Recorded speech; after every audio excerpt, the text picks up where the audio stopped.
Hello and welcome to the Darius Watch Club. And I made already a review of the Steeldive yesterday, but it was a very wordy review. And this time I want to do one that is a bit quicker and more to the point. And yeah, that's unfortunate that the Cyclops now is obscured. But I had my problems with this huge magnification, but I was wearing now this watch for a day, or let's say 2 days, and it kind of grew on me. And that is why I want to do an update to my previous review. And yeah, this is the watch. It's a 41 millimeter Rolex Homage. It is in black. I call this one the Bond. It is a really cool watch. And yeah, let's dive into it. Let's get it off my wrist and let's go through the specs and maybe what I didn't cover yesterday, and just to make it a bit shorter. So this one is the Steeldive 1953. I ordered a while ago an ADDISDIVE, and I like this one very much, and the next update was to this one. I have to say I wear this all the time, and the Starbucks, and it is a bit slimmer. This one is a bit wider, so this also it weighs a bit more. If you know the weight of this watch, please put it down in the comments. I will add it to the description, because as you can see, I checked out the specs, but I couldn't find the weight. And this is definitely like one of the heaviest watches I have. Not super heavy, but like the watch case is pretty massive, and this is kind of lightweight, but it's also perfectly balanced. So let's get into this one. So the Steeldive, it's 41 millimeters in diameter. It has a Seiko NH35. This one, I have to say, runs 20 seconds faster every day. It's the first time, or 10 seconds faster. It's the first time that I see an automatic watch run faster and not slower. I have an INVICTA right up there, and the INVICTA loses 10 seconds every day, I would say. This one gains 10 seconds every day, and this one, the QUARTZ ADDISDIVE, is always accurate, although it doesn't hit the second hand. But yeah, it's very accurate. What else? It has a ceramic 120 click bezel. It is very beautiful. It feels like quality. Great stuff. Does it have play? As you can see, this one doesn't have play. So I make this video not just for promotion or just for advertising, but also for updating, because I think that Steeldive is always updating their watches. As you can see, no play. It lines up beautifully as far as I can see. Let me see. Yeah, it lines up perfectly. What else? Then we have 48 millimeters lug to lug. We have a thickness of 13.5. It is 0.5 thicker than the ADDISDIVE QUARTZ. And yeah, it has a good size on the wrist. Like if I put this one on my wrist with the bracelet and all, it fits perfectly. It doesn't slide over my bone. The ADDISDIVE sometimes does that. Again, this is the black one, and it looks like black and white on the camera, and also when I'm looking here. Mostly when I'm looking straight at my watch, like right now, if light should hit the bezel, Most of the time, let me see, let some light come in. Yeah, that's too much light. But most of the time, it will look a bit grayish, and as you can see, the lume already caught on. So you will have somehow a turquoise and black watch, and as you can see, the lume shot is just amazing, just beautiful. That's probably the reason I went for a Steeldive and not a San Martin. Definitely the price, because I got this one for, let's say, 60 to 70 euros. Check my affiliate down below. It's the first link. If you buy through that, all the money I earn, I will put towards reviewing watches. The face of the watch is beautiful. Like, I have no critique points. I like the hands. They are long and beautifully, like as you can see, it should hit now the mark straight away. Everything aligns perfectly.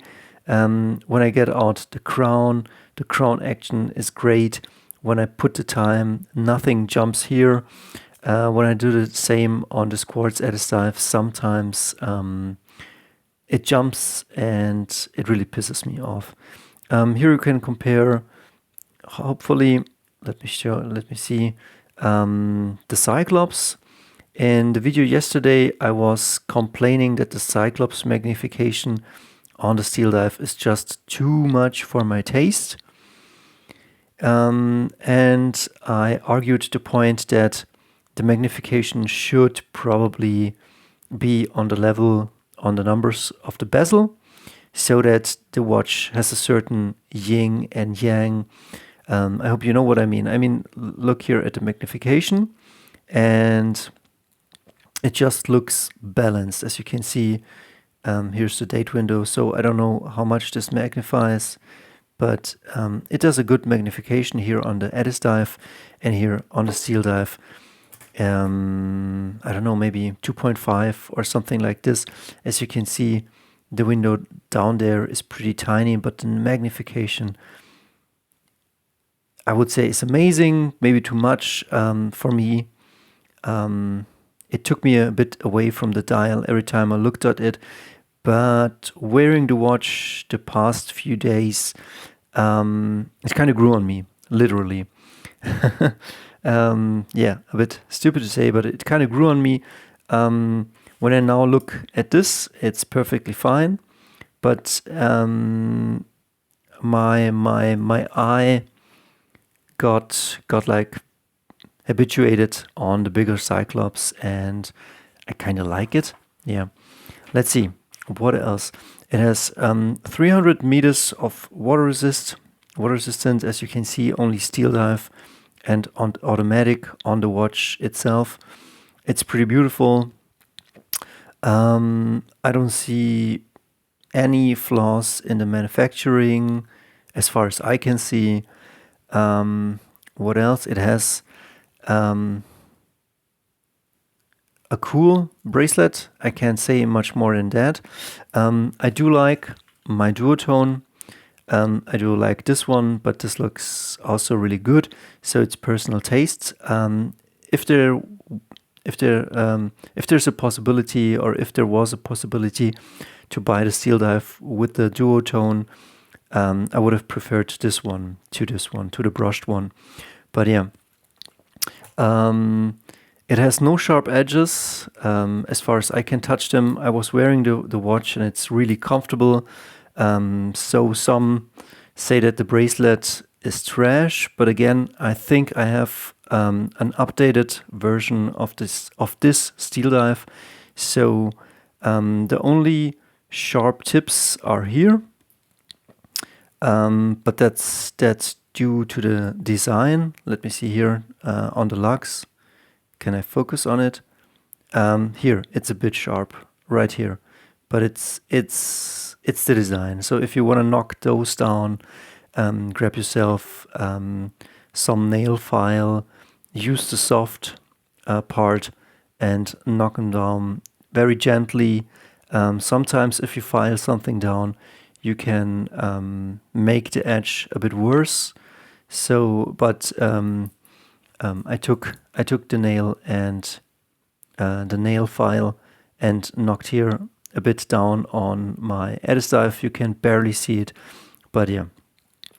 I didn't do it on this one because I'm very respectful of the manufacturing, and after I wear the watch for a time, then I start customizing it. I do love the milled clasp. It's definitely better than it feels better than this one. I could see like this press clasp could feel cheap, or I think something could happen and it bends. Again, this one has just 3 micro adjusts, and I don't want to say that this is everything this has is better. It's just like it costs a bit more, and I do wear this one a lot and I love it like very, very much. So I'm not bashing it, I'm just showing you the differences. And yeah, again, if you know what this watch weighs, tell me in the links down below, because I couldn't find it. And again, here the milled clasp, very beautiful. I want to say no sharp edges here. Here it's a bit sharp, but that's okay because it's not sharp. It's just an edge. But here everything is smooth, and this will go in here, and it's very comfortable. I don't know how many micro adjusts are this. 6 micro adjusts, like very, very comfortable, very beautiful. As you can see, I would say I switch from 2 to 3, depending on the hot weather and how my wrist like swells or doesn't swell. And it is a beautiful watch. Is it an auto recommend? I don't know. Like I saw a lot of people just say, take my money, and it's a great watch. But yeah, I wanted to give you a shorter review, but also say it's not an auto buy. So for in case you don't like the huge Cyclops, or in case you need or want a bib on your 12 o'clock, or in case that you like quartz or slimmer or lighter watches better, then of course maybe this one, the ADDISDIVE, is the better choice. As you can see on the ADDISDIVE, we have 2 different colors. Here we have 1 color tone. I have to say, again, I like this one better. I didn't know I would like this one better. I thought the Steeldive was superior in any way, and it kind of is. But then don't forget personal taste. That also plays a role. And expensive doesn't have to mean that it's always better. It is better manufactured. It has longer second-hand. As far as I can see, the bracelet and all of the finishing are better made than this watch that costs like half the price, and that's totally fine. But if you just want to have a cheap beater quartz watch, like this will do, and if you really like or have the money, or want something that weighs a bit more and is a bit thicker, then go for the Steeldive, definitely. And I think it doesn't have to be either or. It could be also both, and you could switch it up. But yeah, I wouldn't bloat my watch collection. I would eliminate unnecessary choices. I would simplify the life. But sometimes it's good to have a bit of choice. And as you can see, for me now, this Cyclops looks much better than this one, and it grew on me. And yeah, that's my verdict. So, hail to the Steeldive, and if you want one, check down the links below. I have affiliate links down there, and get yourself one. See ya.